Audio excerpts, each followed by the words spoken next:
Kerahiman ilahi ini apa? Ingat, tidak pernah kita bisa menjadi seorang pribadi yang murah hati kalau kita tidak menyatu dengan Tuhan.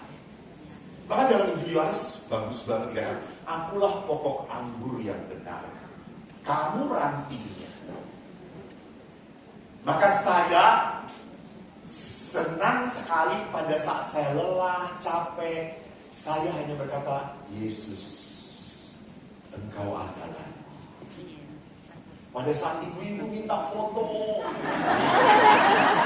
berebutan, senggol sana, senggol sini, semua disenggolkan ke romonya.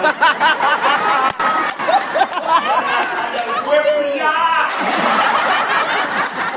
Lalu saya berdoa, Yesus, Engkau adalah.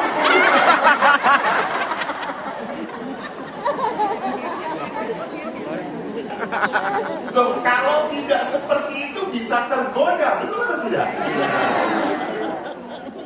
Maka orang itu hanya bisa di dalam kerahiman Tuhan, tinggal di dalam Tuhan. Itu yang membuat kuat. Itu yang membuat kita bertahan. Maka Bapak Ibu yang terkasih, biarkanlah saya sharing tentang apa yang diminta. Pertama saya bicara tentang gambar kerahiman ilahi ya Romo ya. Lalu pesta kerahiman ilahi dan indulgensi. Tadi saya dengar Ibu Esther juga sudah bicara tentang indulgensi. Saya akan memberikan poinnya saja yang penting apa di dalam indulgensi. Mari kita saksikan gambar kerahiman ilahi yang ada di depan dan juga ada di samping kiri ini. Pertama, Bapak Ibu harus selalu ingat bahwa gambar ini dikehendaki oleh Yesus sendiri. Ingat itu. Dan gereja mengamini, gereja mengiyakan apa yang terjadi dalam pengalaman rohaninya Santa Faustina. Jadi kalau mengamini, kita pun sama. Kita kan enaknya sebagai seorang beriman, hidup berimannya tuh enggak beriman, lalu nggak ngerti mau ngapain. Sudah ada jalan-jalannya. Sudah ada jalan menuju kepada Tuhan. Nah ini orang Katolik. Susah. Kena loh. Kena loh. Ini sebagai orang Katolik sudah jelas bahwa ada jalan-jalannya untuk sampai dia suster yang sebelahnya langsung diam. Kelihatan waktu pelajaran nggak pernah masuk ya.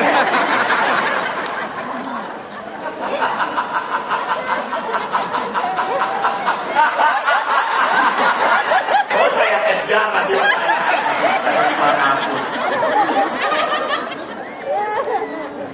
Jadi manusia sebagai orang Katolik itu sudah punya jalan untuk sampai pada kekudusan. Kekudusan. Santa Faustina adalah salah satu dari apa? Kekudusan yang diperlihatkan oleh Tuhan. Maka jalan yang dilakukan oleh Faustina sekarang ini diperkenalkan kepada semua orang. Dan lihat kenapa sekarang ini begitu populer tentang kerahiman. Kenapa? Karena budaya kita senangnya budaya balas. Mata ganti mata, gigi ganti gigi. Lu injek gue patahkan kaki lu. Lebih dahsyat suster kalau mau balas itu. Saya lebih puas. Banyak sekali orang yang puas kalau apa? Tuhan, dia sudah nyakitin hatiku. Dia sudah nipu aku. Semoga usahanya hancur. Dan syukur kepada Allah, usahanya makin maju.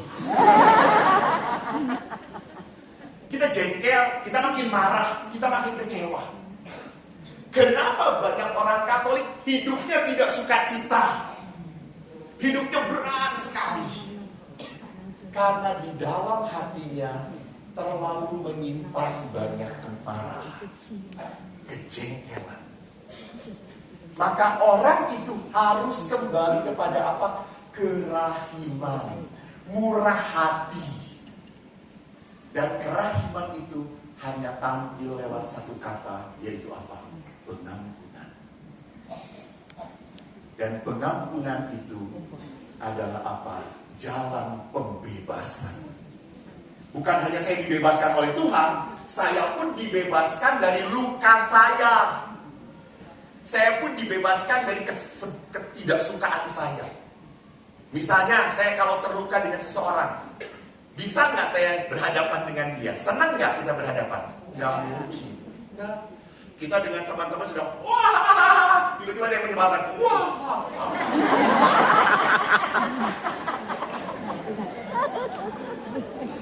Atau kita pada saat pertemuan juga, tiba-tiba ada, wah, sini datang, pasti dekat sini, pasti ngutang lagi. Jadi kalau orang tidak bisa mengampuni, maka apa yang terjadi? Kerahiman tidak pernah sampai pada hati kita. Dan saya ingin ingatkan, saya di sini bersama pasukan 23 orang dari Santa Helena. Coba Santa Helena berdiri semuanya. Wah, ini dari paroki saya. Oh, thank you. Lihat. Saya di Santa Helena selalu mengingatkan, ingat, jadi orang Katolik itu jangan jadi tangki. Anda tahu tangki? Tempat isi air. Kita dipanggil bukan untuk jadi tangki, kita dipanggil untuk jadi talang. Mengalir. Talang air. Kita selalu berpikir, Tuhan berkati aku, Tuhan berikan aku kesejahteraan, berikan rezeki. Kolektor 5.000 lagi. Apaan lo? Kampret lo. Ini tangki. Kalau orang menjadi tangki selalu akan merasa apa? Kurang. Selalu merasa nanti habis. Wah, nanti kita nggak punya apa-apa. Oh sorry, kerahiman Tuhan tidak akan pernah berkekurangan. Amin. Maka kalau Anda berkata amin, jangan cuma katakan amin. Sungguh percaya gitu ya. Jadi kalau saya memberikan belas kasih Allah pun akan berlimpah pada dalam hidup saya. Maka mari kita lihat bahwa di dalam gambar ini kita mengerti sekali. Saya baca ya, saya tidak menjelaskan sejarahnya. Anda kan para devosan kebanyakan. Saya ingin memperlihatkan mengapa ini muncul sebagai kehendak Yesus. Ini dari tulisan buku harian Faustina. Sore itu ketika aku berada di dalam kamarku, aku melihat Tuhan Yesus berpakaian jubah putih. Tangan kanannya terangkat seperti sikap memberi berkat. Tangan kirinya menyentuh jubahnya pada bagian dada. Dari balik jubah itu terpancarlah 2 sinar besar, yang satu berwarna merah, yang lain berwarna pucat. Dalam keheningan aku terus menatap Tuhan. Jiwaku tersentak oleh rasa takut, tetapi juga oleh sukacita yang besar. Ini dalam bahasa teologi sering dikenal dengan pengalaman Tuhan itu selalu apa? Jerut et fascinosum, menakutkan tapi sekaligus menarik. Kenapa? Karena pada saat Anda kenal dengan Tuhan, Tuhan semakin menuntut Anda jadi lebih baik. Dan pada saat Anda menjadi lebih baik, seringkali masalah jadi lebih banyak. Benar atau tidak? Jadi kalau begitu jangan jadi baik.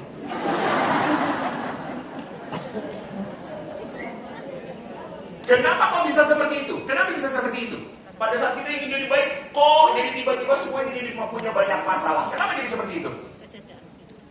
Ingat, kuasa iblis tidak suka. Si iblis nggak suka kita jadi anak Tuhan. Si iblis nggak suka. Maka ada ibu-ibu kalau retret di Pratista, saya 25 tahun di rumah retret. Saya selalu mengingat ibu-ibu, ingat ya, suami ibu itu pemberian Tuhan. Ada waktunya dia diambil oleh Tuhan. Wah, menangis-nangis. Ya Allah, nah pulang tolong disayang ya. Ya Allah, saya akan sayangi Romo. Saya betul-betul dapat anugerah terindah Romo. Pas pulang ke rumah, cucian numpuk, rumah acak-acakan, suami sedang baca koran. Keluar lagi tuh tadinya lingkaran. Terus keluar taring iblisnya. Nggak jadi, gua nggak jadi. Jadi untuk sebuah kebaikan tidak akan begitu mudah, begitu saja. Maka lihat ini apa pengalaman Santa Faustina pun sama. Bertemu dengan Allah, dia semakin membentuk hidupnya supaya makin berkenan pada Tuhan. Itu menakutkan, menakutkan. Tetapi apa? Membuat sukacita. Akhirnya orang menemukan apa? Mutiara yang paling berharga. Anda ingat tentang yang bertemu dengan Yesus waktu di atas pohon, namanya Lazarus. Sakeus. Syukur pada Allah, Anda masih ingat. Saya ingat ada guru bina iman anak.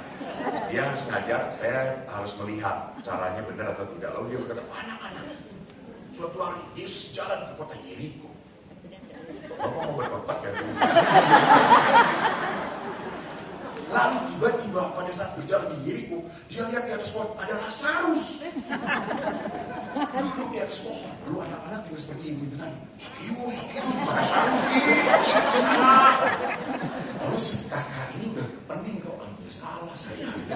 Tapi dia tidak mau kelihatan bodohnya di hadapan anak-anak. Lalu dia berkata, Yesus datang kepada pohon, di dekat pohon itu. Dia melihat ke atas dan dia berkata, Lazarus, segera turun. Ini kan tempatnya Sakeus. Sakeus, naik ke atas. Peter.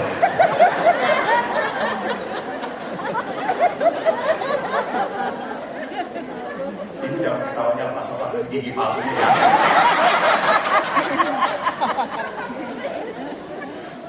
Jadi Sakeus sewaktu bertemu Yesus karena sukacitanya, apa yang terjadi? Dia berikan setengah dari hartanya. Dan dia berkata, apabila ada orang yang kuperas akan kembalikan berapa? 4 kali lipat. Habis. Sakeus akhirnya punya apa? Tuhan Yesus. Sakeus punya Yesus. Jangan macam-macam. Bertobatlah. Yang paling berharga bagi Sakeus dia punya Yesus. Ini kekudusan. Jadi mutiara yang paling penting hanya ada Kristus Allah. Maka lihat di sini. Tidak lama kemudian Yesus berkata kepada Santa Faustina, lukislah sebuah gambar tepat seperti yang engkau lihat dengan tulisan di bawahnya, Yesus engkau andalan. Aku ingin supaya gambar ini dihormati. Saudara-saudara, dihormati itu bukan berarti saya punya, saya sudah beli 5 utara, selatan, timur, barat, tengah. Lengkap promo. Halo, menghormati itu berarti apa? Kita berani memasuki tenggelam di dalam keilahian Tuhan. Jadi gambar-gambar itu selalu membuat saya ingat lagi kepada kerahiman Tuhan. Jadi bukan hiasan, tapi gambar itu sungguh menjadi sesuatu yang mengingatkan saya. Di kamar saya itu ada patung Bunda Maria. Saya berdevosi kepada Bunda Maria. Lalu suatu saat, saya itu siang-siang baru capek sekali. Sudah pengakuan dosa, sudah ngasih retret anak-anak. Siang itu saya udah lelah. Udah gak tahan. Pas mau masuk ke biara, ada seorang ibu. Saya kebetulan pakai baju biasa. Lalu ibu itu bertanya, Pak, bisa ketemu Romo Eko enggak? Terus saya berkata, oh, mau ketemu Romo Eko? Ya, ada apa? Aduh, mama saya sakit, mau minta perminyakan. Loh, ibu di paroki mana? Saya paroki bawah. Ya, ke pastor paroki. Enggak, mamanya ingin pastor Eko. Oh, ibu kenal pastor Eko? Kenal banget. Oh, baik. Saya panggilkan, kata saya. Saya ke kamar dong, saya udah capek tuh ya. Udah ngomong aja Mas Reko aja nggak ada. Beres. Toh nggak tahu ini. Sudahlah, toh saya juga tidak kenal dan bukan tugas saya. Nanti sore saya masih harus tugas lagi. Tiba-tiba pada saat saya mau keluar, saya lihat patung Bunda Maria. Maria berkata, bohong. Akhirnya saya kembali kepada ibu-ibu. Lupa mana Mas Reko? Ini Mas Reko. Ih, Mas Reko sekarang jadi hitam. Kalah ya. Hitam kata saya. Pastor tolong mama. Oke, pergi. Akhirnya ya sudah, saya lakukan. Jadi apa yang terjadi? Lihat gambar-gambar suci, entah itu salib dan juga gambar kerahiman ilahi, harus membuat saya tenggelam pada hal-hal ilahi. Jangan sampai cuma lihat selewat udah. No. Nggak ada artinya. Dan mari kita perdalam tentang gambar ilahi ini. Ini janji Yesus, ya. Ingat, kalau Anda lihat di dalam kitab suci, ada 7.000 janji Tuhan. Dan kalau janji Tuhan itu mau dipenuhi, Anda harus melakukan apa yang Tuhan mau. Ya atau tidak? Itu sama kok, kita datang ke dokter sakit. Kan dokter ngasih, ini dimakan ya 3 kali sehari. Enggak, ya cuma sekali saja. Sembuh enggak? Enggak akan. Sama. Saya hanya bisa mendapat kesembuhan seturut kehendak dokter. Ya saya ikuti. Sama. Allah pun akan memberkati Anda kalau Anda mau ikut janjinya Tuhan. Maka di sini promisnya Yesus bagus banget. Aku berjanji bahwa jiwa yang menghormati gambar itu tidak akan binasa. Menghormati, sekali lagi bukan memiliki. Halo. Karena ada beberapa ibu-ibu, Romo, saya beli gambar ini. Aduh, dicicil. 10 bulan, Romo. Nggak tahu saking pelitnya, nggak tahu saking miskinnya gitu. Jadi gambar ini dihormati berarti apa? Punya makna, punya meaning. Nggak cuma punya doang. Aku menjanjikan juga bahwa sudah sejak dunia ini ia akan mengalahkan musuh-musuh. Khususnya pada saat kematian. Nanti saya perlihatkan di dalam pesta kerahiman, di dalam indulgensi. Apa hubungannya dengan kematian? Jadi jiwa-jiwa, karena itu kekhususan dari Santa Faustina. Apa makna dari gambar ilahi ini? Mari saya kembalikan ke gambar awal ya. Bapak Ibu lihat, ini saya ngambil dari gambar aslinya yang pertama-tama. Betul ya Bu Esther ya? Betul. Betul. Ini yang benar. Jadi latar belakangnya hitam. Dan di tengah-tengah hanya sosok Yesus yang menjadi pusat. Dan yang bercahaya itu cuma siapa di situ? Yesus. Ingat, pasca dikatakan Kristus cahaya dunia. Tidak ada cahaya apapun di dunia ini yang seterang Yesus. Tidak ada cahaya di dunia ini yang membawa kekuatan, keselamatan selain Yesus.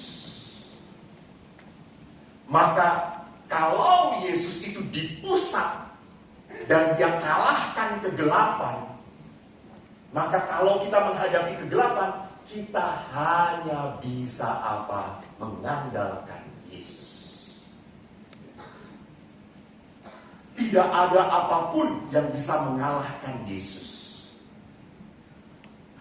Maka suka sedih saya. Maaf.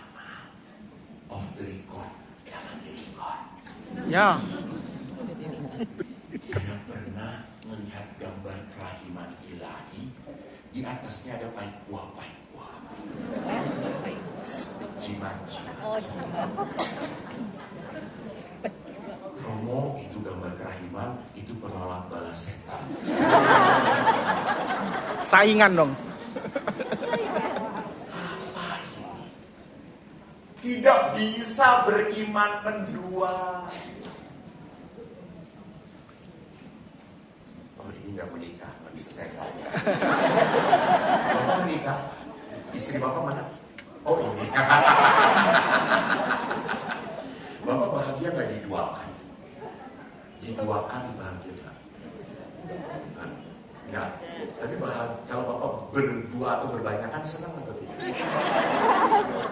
Oh, berdua saja senang. Ya kan? Jadi di dalam kehidupan perkawinan pun orang satu pasangan, satu laki satu perempuan. Maka sama dalam beriman pun kita harus satu kepada Allah. Jangan kita percaya pada apa namanya orang-orang pinter. Tanya hari baiknya apa, jam baiknya jam berapa baiknya, pakai warna apa, celana dalamnya jadi sama terus. Sampai segitunya gitu. Jadi kalau kita lihat di sini, Yesus adalah cahaya, Yesus hanya satu-satunya terang dan sumber pencerahan kehidupan. Maka gambar kerahiman ilahi itu mau ngomong apa sih? Saudara, engkau punya kekhawatiran, engkau punya masalah, datanglah.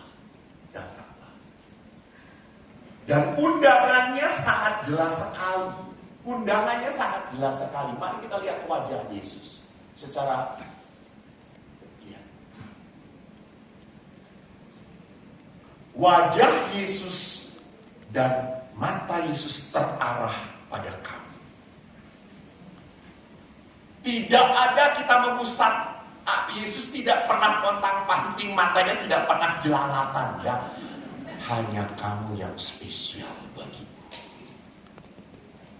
Maka pada saat Anda berdoa di hadapan dari gambar kerahiman ilahi ini, Anda tidak hanya terpusat pada Yesus, Yesus pun terpusat pada Anda. Ya. Dan wajah ini berarti apa? Adalah wajah yang mengundang, mengajak untuk berdialog, untuk berbicara. Maka tangan Yesus pun seperti ini, yang satu sebagai tanda apa tadi dikatakan oleh Sada Hosina? Memberkati.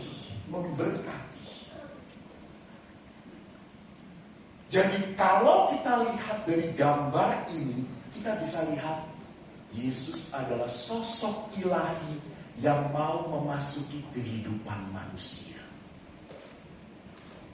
Kenapa? Karena Yesus pernah jadi manusia. Yesus tahu ketakutan kita. Yesus tahu kekhawatiran kita.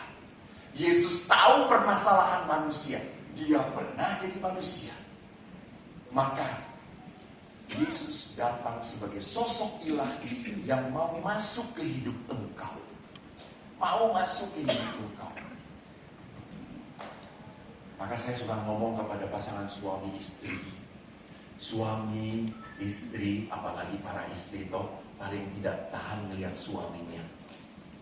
Bukan tidak tahan untuk mencintai, tidak tahan untuk mengomeli. Karena selalu saja laki-laki itu salah di mata wanita. Ada bapak-bapak, aduh Romo, saya nggak pernah benar dengan istri saya. Nengok sedikit, salah. Tidur berhadapan, disalahin. Jangan menjemput saya, nanti kita saling bernapas, saya sesak. Salah lagi. Saya tidurnya membelakangi, dia marah lagi. Masa istri kamu dikasih pangkat? Salah lagi, saya melihat ke atas. Kamu tidur kayak orang mati. Begitu saya. Salah lagi. Oh, saya di atas saja. Baik, Pak.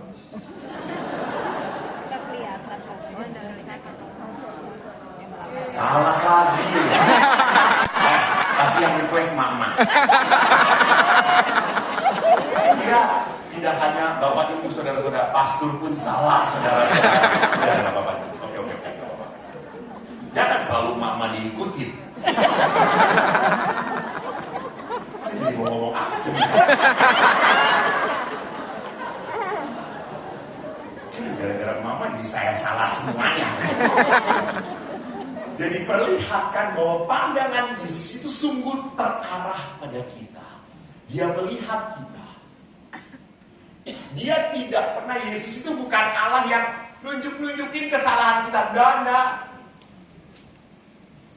Ingat waktu anak bungsu yang hilang datang, apakah bapaknya mengingat-ingat kesalahan anak bungsu? Tidak. Tidak. Dia langsung berlari dan Memeluk. Edan ya. Edan. Yang Edan itu ya bapak.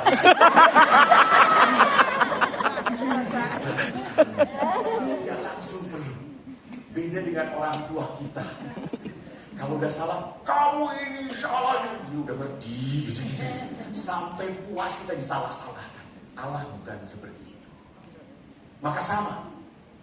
Ada beberapa orang yang memang merasa tidak layak dan tidak pantas di hadapan Tuhan. Tapi akibatnya ada dua pilihan. Ada orang yang karena merasa tidak layak, lalu akhirnya tidak pernah datang pada Tuhan. Ini yang gak benar. Justru kalau orang merasa tidak layak, datanglah pada Tuhan. Dia tidak akan nyalahkan engkau. Dia tidak akan, Allah tidak punya litani. Kan kita kalau pengakuan dosanya sama terus toh. Saya pernah pengakuan dosa, kan setiap prapaskah pengakuan dosa, tiba-tiba ibu-ibu datang ke sobat misalnya, Bapak, saya mau berdosa, dosa saya ingat nggak tahun lalu?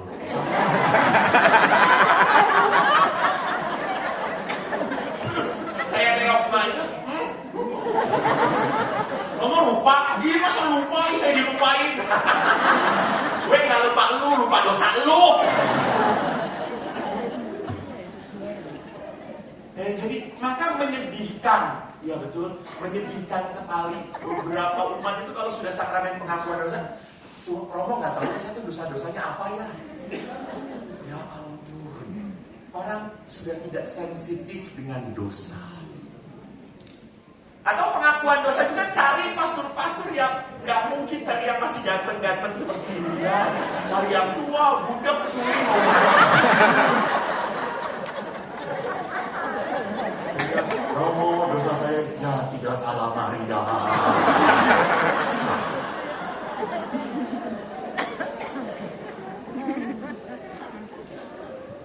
Dan hal lain adalah apa? Lihat bahwa baju putih, jubah putih adalah simbol kekudusan. Lihat kitab Wahyu bab 7 ayat 14. Semua orang-orang kudus itu sudah dibasuh di dalam darah anak domba. Dan tangan Yesus seperti tadi dikatakan oleh Santa Faustina. Maka sekarang mari kita lihat apa makna dari kedua sinar. Saya tertarik di sini. Kedua sinar itu melambangkan darah dan air. Sinar pucat melambangkan air yang menguduskan jiwa-jiwa. Sinar merah melambangkan darah yang memberikan kehidupan kepada jiwa-jiwa. Kedua sinar itu memancar dari lubuk kerahimanku. Ketika hatiku yang berada dalam sakrat maut disalib, dibuka dengan tombak. Sinar-sinar itu melindungi jiwa-jiwa terhadap murka Bapakku. Kami Ordo Salib Suci, lahir abad ke-13, kami sudah memakai simbol darah dan air dalam salib kami. Jadi memang ini sudah menjadi tradisi tentang apa? Air dan darah yang mengalir dari lambung Yesus. Dan lihat di sini, berbahagialah orang yang bernaung dalam kedua sinar, karena tangan Allah yang adil tidak akan menyentuhnya. Lihat, tangan Allah yang adil tidak akan menyentuhnya. Jadi di hari pengadilan Allah tidak akan mengadili dia. Allah hanya akan memberikan kerahiman kepada dia. Bawahnya saya tidak akan bacakan, nanti saja. Saya melihat dan beberapa melihat bahwa realitas cahaya adalah realitas sakramen gereja. Air itu adalah sakramen apa? Baptis. Apa artinya baptis? Bersih, membersihkan. Kita dibersihkan, kita disucikan, kita dikuduskan. Karena baptis, kita menjadi pantas dan layak menjadi anak Tuhan. Jadi konteks air itu tidak hanya pembaptisan tetapi juga pengampunan. Sedangkan darah itu adalah lambang apa? Ekaristi, saudaraku. Di mana Yesus menyerahkan dirinya sebagai sumber kehidupan, santapan bagi jiwa. Maka di dalam gambar kerahiman ilahi ditunjukkan apa? Apa sih yang bisa mengobati relasi manusia? Apa sih yang bisa mengobati relasi manusia dengan sesama dan relasi manusia dengan Tuhan? Ya sakramen itu. Pengampunan, ekaristi, baptis. Itu adalah sakramen-sakramen inisiasi. Jadi kita harus mengalami pengalaman sakramental di dalam air, yaitu apa? Membersihkan. Dan tentunya setelah dibaptis itu terjadi di dalam sakramen pengampunan. Dan kita sadar bahwa kalau punya sakramen ekaristi, Tuhan itu mau memberi makan kepada kita, ngasih makan. Lu gak akan kuat. Bapak Uskup Kardinal Ignatius Suharyo selalu mengatakan di dalam khotbahnya, manusia itu punya tubuh, jiwa, dan roh. Tubuh itu butuh nutrisi, jiwa itu butuh motivasi, roh itu butuh inspirasi. Nah itu, rohani kita tuh butuh inspirasi. Hal-hal yang membuat kita apa? Menjadi lebih baik, kudus. Dari pengalaman para kudus ini. Jadi kalau kita lihat di dalam gambar kerahiman ilahi, Yesus itu mengundang kita untuk menerima rahmat Tuhan. Keren gak? Menerima kemurahan Tuhan. Maka pada saat kita menerima kemurahan Tuhan, rahmat Tuhan, apa tanggapan kita kepada kebaikan Tuhan? Apa jawabannya? Yesus, Engkau andalanku. Jadi kata-kata Yesus, Engkau andalanku adalah apa? Kata-kata di mana orang menerima rahmat Tuhan. Tuhan mengundang, saya mau memberkati kamu, saya mau mengasihi kamu, saya mau mencurahkan seluruh sukacita dalam hidup kamu. Dan kita menjawab dengan kata-kata Yesus, Engkau andalan. Jadi dengan berkata Engkau andalanku, itu berarti apa? Saya yakin, teguh, dan percaya. Yesus itu tumpuan hidup saya. Yesus itu dasar. Sekali lagi, kita harus sadar, kita akan rapuh kalau tidak punya Tuhan. Dan ingat, kemampuan keutamaan seperti apapun tidak bisa kita lakukan kalau tidak ada Tuhan menyertai kita. Maka ada orang-orang yang sakit, yang tak tersembuhkan, entah itu kanker, tumor. Kenapa bisa bertahan? Kenapa bisa sukacita? Karena dia punya Tuhan. Seorang ibu punya pengalaman begitu menyakitkan. Punya suami, ibu ini bekerja, punya anak. Dan suaminya tiba-tiba pergi dengan wanita lain. Dan si ibu ini berkata apa? Saya tetap Romo melihat dia sebagai suami saya. Saya tidak akan pergi dengan pria lain. Saya sakit hati, saya kecewa, saya marah.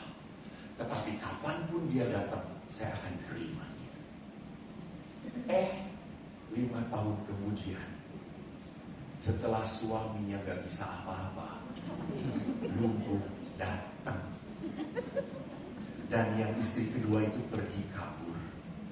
Dan perempuan ini menerima dia. Tahu teman-temannya pada berkata apa? Goblok. Padahal para devosan sudah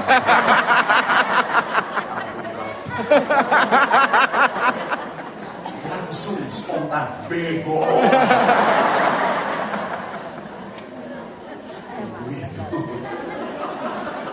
Ini mah rasanya dikasih rekoleksi sama Bapak Paus tetap nggak akan berdoa.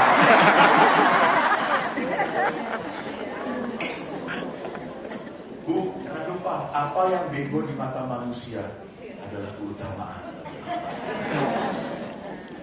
Betul. Sudah dia sakit hati harus menerima suaminya. Teman-temannya kan pada ngomong, bego lu, bloon lu. Tolonglah. Tapi waktu saya tanya juga, Bu, kok ibu kuat? Ibu itu tanya dengan ngomong dengan siapa? Siapa yang kuat? Saya nggak kuat. Saya jengkel semua. Saya ingin bunuh dia. Kalau perlu itu burung saya potong-potong. Ini kata ibu-ibu itu kata ibu. Kata mereka. Oh ada di YouTube ya Allah.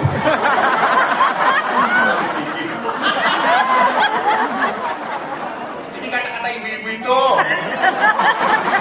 Kata-kata ibu-ibu itu bukan kata-kata saya. Kenapa saking jengkelnya, saking marahnya? Lalu ibu itu apa? Akhirnya dia mengatakan, apa yang membuat saya romo? Dia tunjuk salib Yesus. Ini yang membuat saya kuat.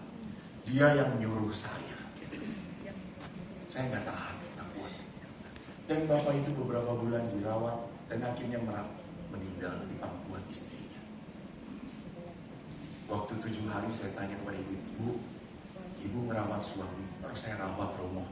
Ibu kasih obat apa racun? Si ibu itu berkata setengah-setengah. Ini off the record.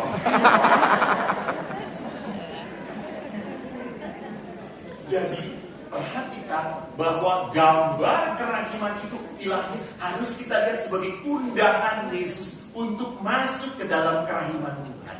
Sehingga saya berkata, Yesus engkau andalan. Yang kedua, pesta kerahiman ilahi. Mari kita lihat. Saya berapa menit lagi? Saya nggak tanya Anda. 15 menit lagi. 15 menit. Ini lebih bijaksana. Dalam buku harian Faustina, artikel 49, dikatakan gambarku sudah ada. Dan pesta kerahiman ini kan sudah ada juga tadi dikatakan. Hari Minggu pertama sesudah Paskah. Jadi ini memang kehendak Yesus. Gambarku sudah ada di dalam jiwamu. Aku merindukan adanya pesta kerahiman.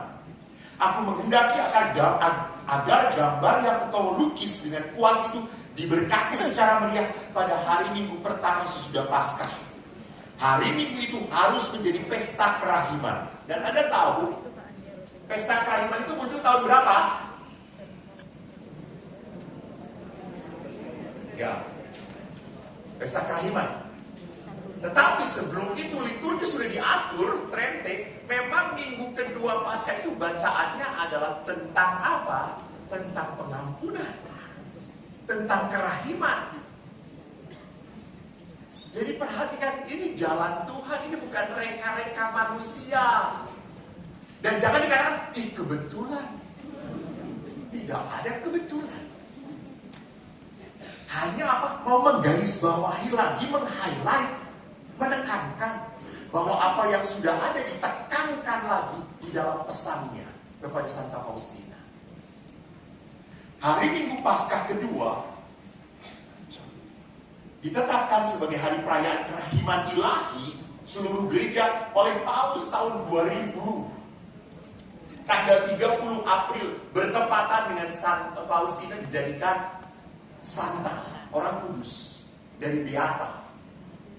Dalam dekret tanggal 23 Mei 2000, Kongregasi Penyembahan Ilahi di Vatikan menyatakan di seluruh dunia, Minggu kedua Paskah akan dinamai Minggu Kerahiman Ilahi. Sebuah undangan yang terus-menerus kepada dunia kekristenan untuk menghadapi pelbagai kesulitan, pencobaan dialami umat manusia dengan keyakinan akan kebaikan Allah. Dan di dalam BHF 1109 dikatakan, aku mau memberikan pengampunan penuh kepada jiwa-jiwa pada pesta kerahiman ilahi kalau mereka pergi ke pengakuan dosa dan menyambut komuni kudus. Lalu juga apa? Diadakan adorasi dengan wujud untuk memohon kerahiman bagi dunia. Saya jabarkan. Jadi untuk menerima kerahiman ilahi di dalam pesta kerahiman, Ada tuntutan. Tadi toh, ada janji, ingat, harus ada syaratnya. Syaratnya kamu akan dilakukan ini gitu. Janji berkat ini akan terjadi kalau kamu melakukan ini. Rupanya Tuhan itu kan kayak orang Cina.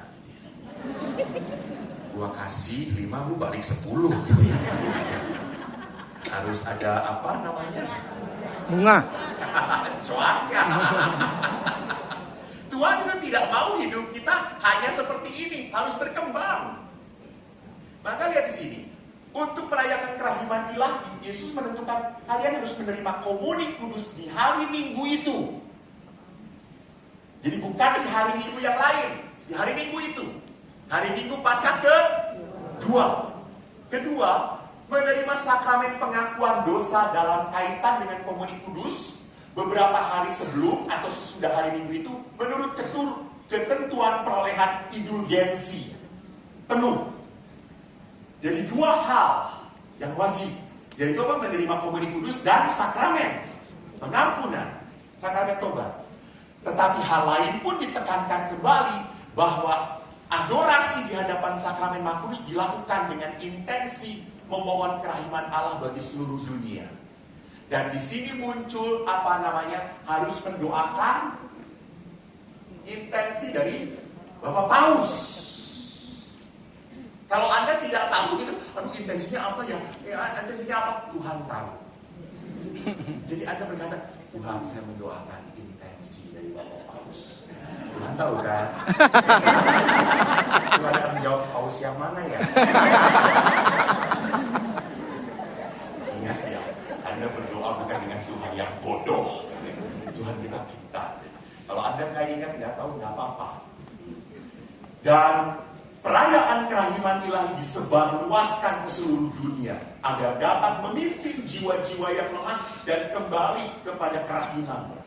Bahkan Santa Faustina pun menekankan bahwa supaya para gembala pada hari itu berkhotbah tentang kerahimanku, tentang kemurahan hatiku. Jadi memang begitu ditekankan. Dan tadi Ibu Esther sudah berbicara ini tentang novena.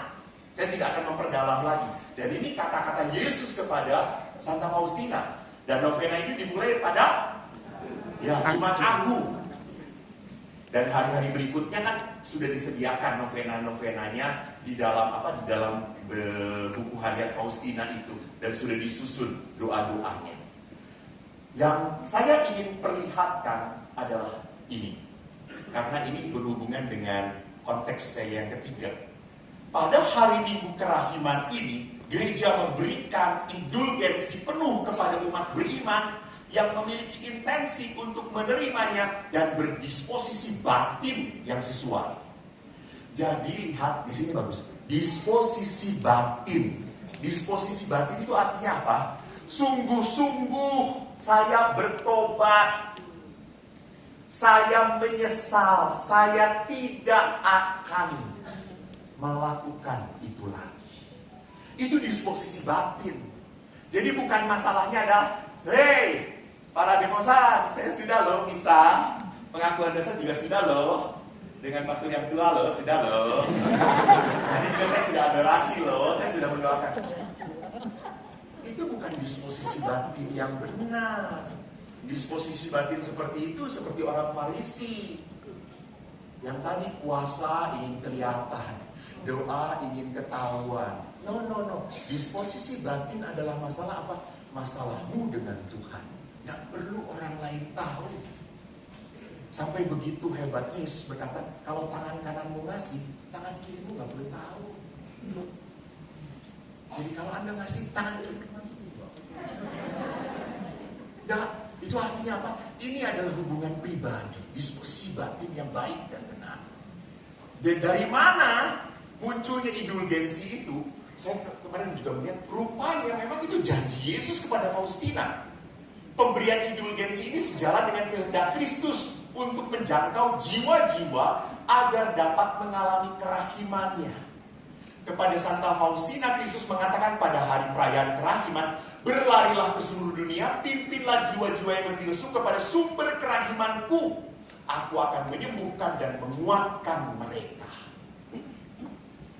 Nah, sekarang mari kita lihat indulgensi itu apa. Saya tidak panjang-panjang daripada saya dipelototin oleh moderator. Saya hanya mau melihat yang pentingnya ya. Jadi, katekismus gereja Katolik, saya ambil ini, kalau Bapak Ibu mau melihat di Katolisitas itu dijelaskan dengan bagus banget. Itu sumber yang seringkali saya baca dan benar itu. Katekismus gereja Katolik berkata, indulgensi adalah penghapusan siksa-siksa temporal di depan Allah. Nanti saya jelaskan di bawahnya. Kedua, dosa-dosa yang sudah diampuni warga beriman Kristiani. Jadi kalau yang indulgensi itu hanya seperti ini. Yang benar siap menerimanya di bawah persyaratan yang ditetapkan dengan jelas dan dengan memperolehnya dengan bantuan gereja untuk indulgensi sebagian atau seluruhnya. Di dalam kitab hukum kanonik, indulgensi pun disebutkan. Nah, saya tidak penting merumuskan apa. Anda nanti kalau yang mau makalah ini saya berikan kepada panitia, Anda bisa dapatkan ya. Maksudnya apa? Pertama, indulgensi itu penghapusan siksa dosa temporal. Bapak Ibu ingat ya, kalau kita sudah bersalah, akibat dari dosa tetap harus kita tanggung. Tuhan memaafkan. Seperti seorang anak SMA sudah menghamili temannya, terus dia datang minta mohon ampun, maaf saya menghamili, maaf, kita berdua saling menyayangi. Oke, saya maafkan. Bukan selesai, itu hamil. Masa diserahkan kepada Romo?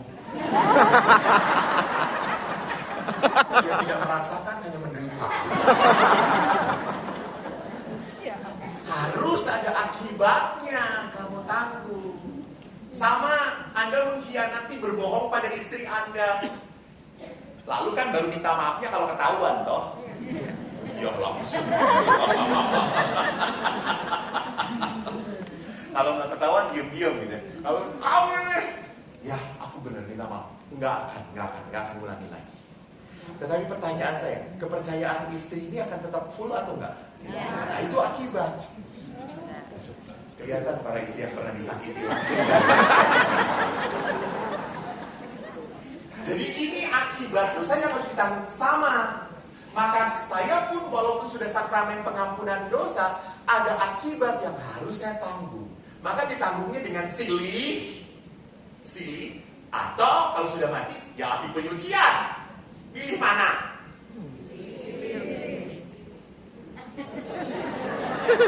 Saya nggak tanya. Cuma lihat beratnya gitu ya. Lihat beratnya. Maka silih itu adalah apa? Lewat doa-doa tadi yang menghasilkan indulgensi. Yang menghasilkan pengampunan total. Untuk apa? Akibat dosa. Maka indulgensi hanya dapat diterapkan bagi orang yang masih hidup dan yang berada di api penyucian. Jadi tidak bisa indulgensi untuk yang misalnya di neraka. Di neraka sudah jelas gitu ya. Kalau di api penyucian, setelah di api penyucian masuk mana? Surga. Nggak mungkin masuk neraka. Jadi di sini indulgensi itu penting sekali untuk mendoakan tidak hanya Anda, tetapi jiwa-jiwa saudara-saudari Anda.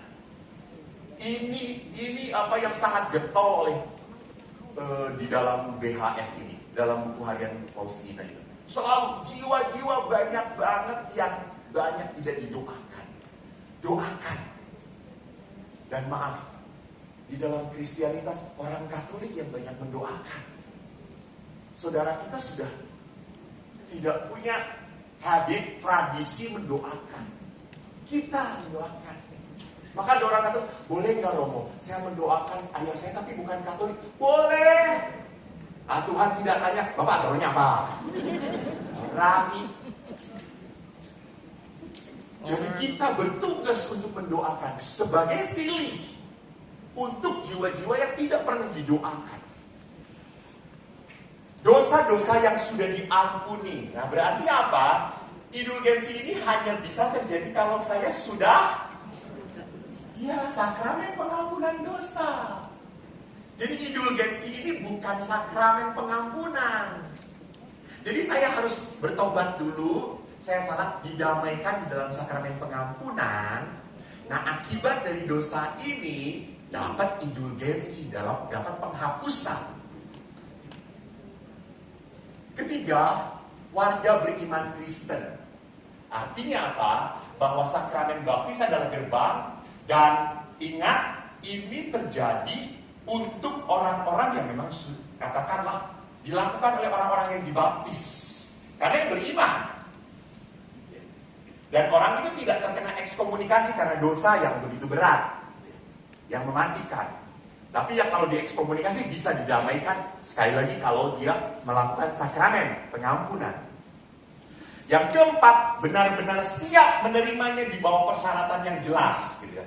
Jadi gereja pun memberikan persyaratan untuk memperoleh indulgensi. Tadi seperti tadi, di dalam indulgensi pesta kerahiman, misa, lalu pengampunan, adorasi, mendoakan intensi dari Bapak Paus. Dengan bantuan gereja, indulgensi itu hanya diberikan oleh Bapak Paus. Pastor tidak punya wewenang. Jadi Bapak Paus itu sekarang tahun kerahiman, ada indulgensi penuh. Siapa? Saya kan ingat waktu tahun kerahiman salah satunya adalah mengunjungi gereja-gereja dong. Ingat, kalau bisa mengunjungi ke Roma juga. Saya pas itu datang, saudara-saudara. Pas pintu dibuka. Dan yang lucu apa? Ada umatnya keluar, masuk, balik lagi. Dia masuk lagi, sampai 3 kali. Kenapa? Untuk dosa-dosa yang nanti, Pastor.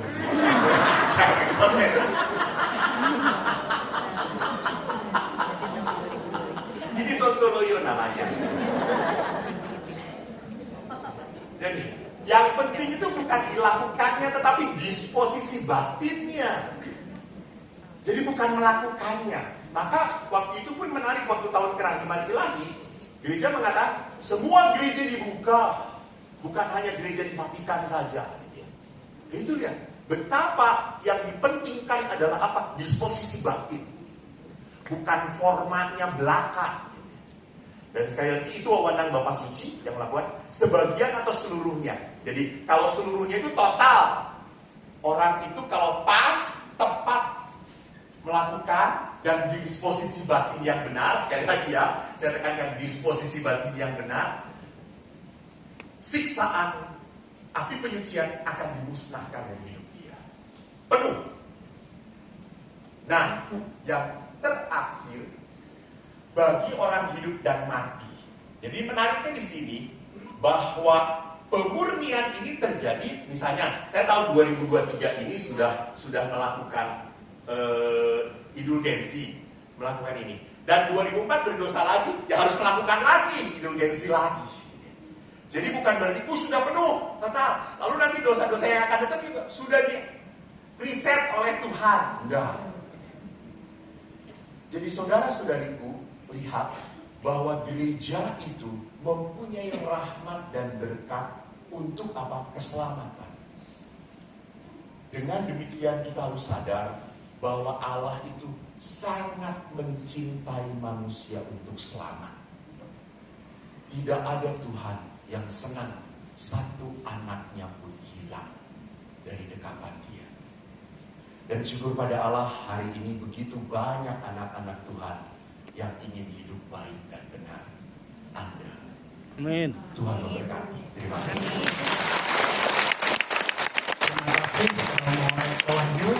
Mohon ke tempat duduk ini ya. Untuk tanya jawab, sesi tanya jawab. Di sini.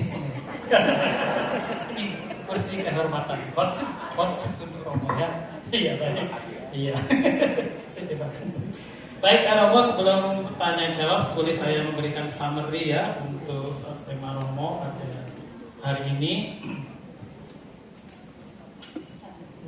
Ya, tema Romo tadi diawali dengan gambar kerahiman ilahi.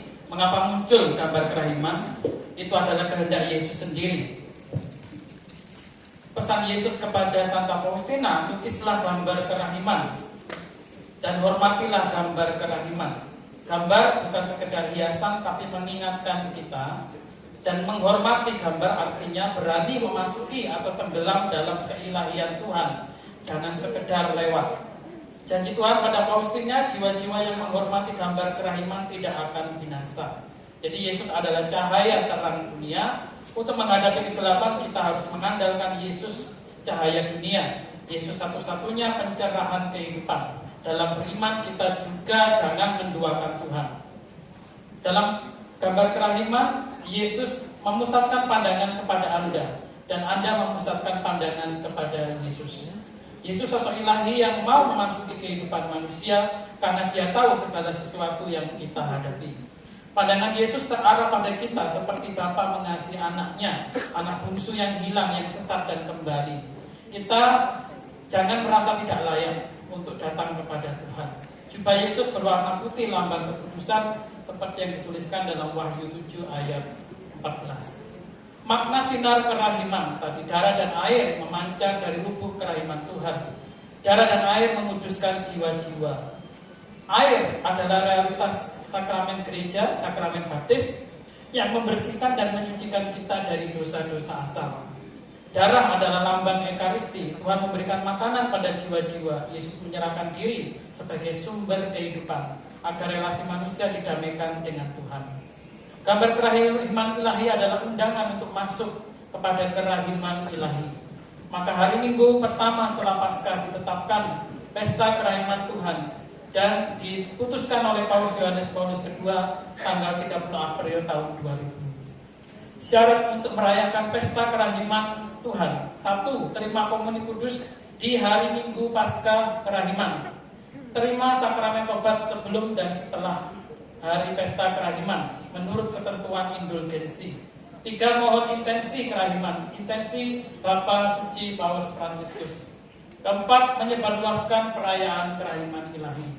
Pada hari kerahiman, gereja memberikan indulgensi penuh sesuai dengan disposisi batin, atau artinya bertobat dan menyesal sungguh-sungguh. Indulgensi adalah penghapusan siksa dosa temporal di hadapan Allah. Indulgensi bahwa manusia berdosa, dosanya diampuni, tapi akibat dosa tetap harus ditanggung.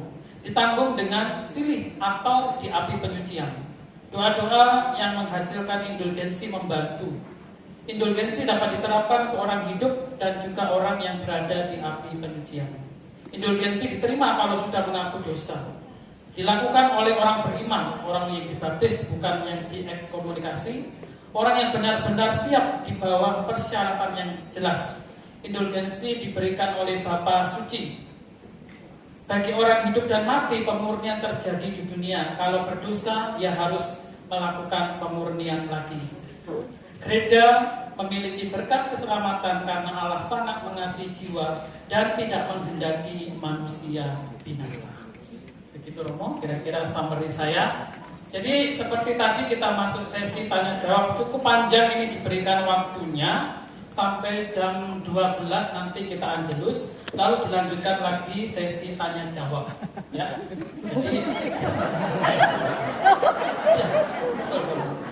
sampai selesainya nanti 12.35. Kata jawabnya 1 jam karena mereka rindu ya Romo.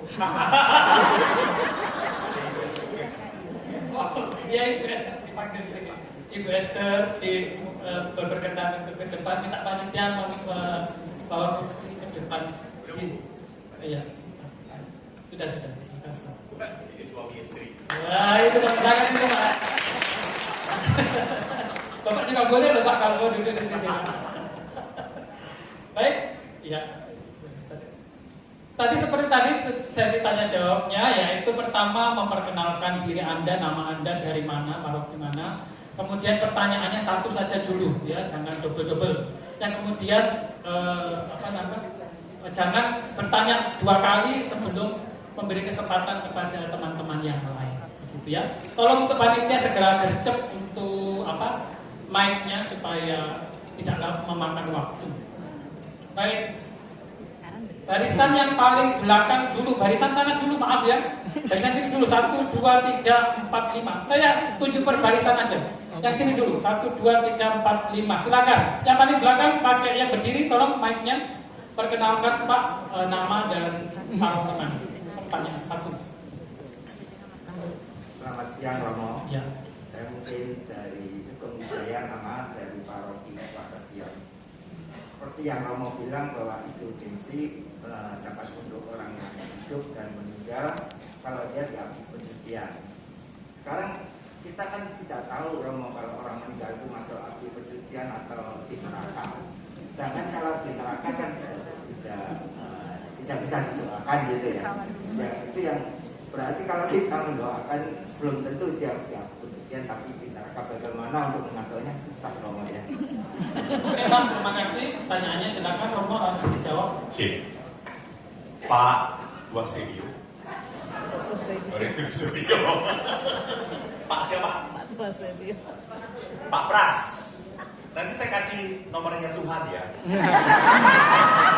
Tanya sendiri. Supaya tanya, Tuhan dia ada di mana? Room berapa? Gitu. Jadi menarik Pak, memang itulah manusia ya. Manusia itu kalau mau berdoa, condong ingin tahu dulu. Doa itu iman dulu Pak. Jangan tahu dulu, percaya dulu bahwa kemurahan hati Tuhan lebih besar dari kelemahan kita. Jadi jangan pernah ingin tahu dia ada di neraka atau di api penyucian. Lemparkanlah doa. Apalagi jiwa itu adalah jiwa yang sangat dekat hidupnya dengan hidup Bapa. Jadi doa-doa di api kepada jiwa-jiwa di api penyucian adalah tanda cinta tidak akan pernah patah, tidak akan pernah hilang. Jadi sekali lagi, Bapak, kalau berdoa jangan tahu dulu, tapi percaya dahulu, beriman dahulu. Yesus selalu berkata, imanmu menyelamatkan engkau. Jadi biarkanlah cinta Bapa ini yang menunjukkan kesungguhan bahwa saya meminta supaya jiwa ini diselamatkan dari penderitaan. Semoga menjawab Pak. Oke, Terima kasih. Tadi ya, oke. Tepuk tangan ya untuk Romo Eko. Jawabannya bagus. Saya akan gilir di sini 5 nanti ya. Oke. Oh baik ya. Romo, nama saya Julia dari MBK. Tadi Romo bilang mengenai perayaan pesta kerahiman ilahi. Itu penerimaan sakramen pengakuan dosa dalam kaitan dengan komunitas kudus itu beberapa hari sebelum atau sesudah hari minggu itu menurut ketentuan perolehan indulgensi penuh. Setahu saya sebelum di masa prapaskah kan kita ada terima sakramen tobat ya. Apakah ini berarti di masa Paskah setelah hari Paskah berarti kita terima maksudnya kita ngaku dosa lagi atau gimana ya? Dan itu satu. Kedua, apakah gereja ada memberikan itu namanya kesempatan gitu? Jadi bagi diberi maksudnya dikasih waktu untuk ngaku dosa. Terima kasih Bu Yulia. Semua mau dijawab. Ya, menarik sekali. Ini yang seringkali mohon maaf, merepotkan para romonya. Jadi umat itu kan setelah prapaskah sudah pengakuan dosa. Aduh ini 2 minggu lagi. Gitu ya. Jadi apakah memang pengakuan dosa yang mendekati di hari itunya kan disebutnya sebelum atau sesudahnya. Jadi Bu, yang lebih penting adalah disposisi batin kembali ke sana. Bukan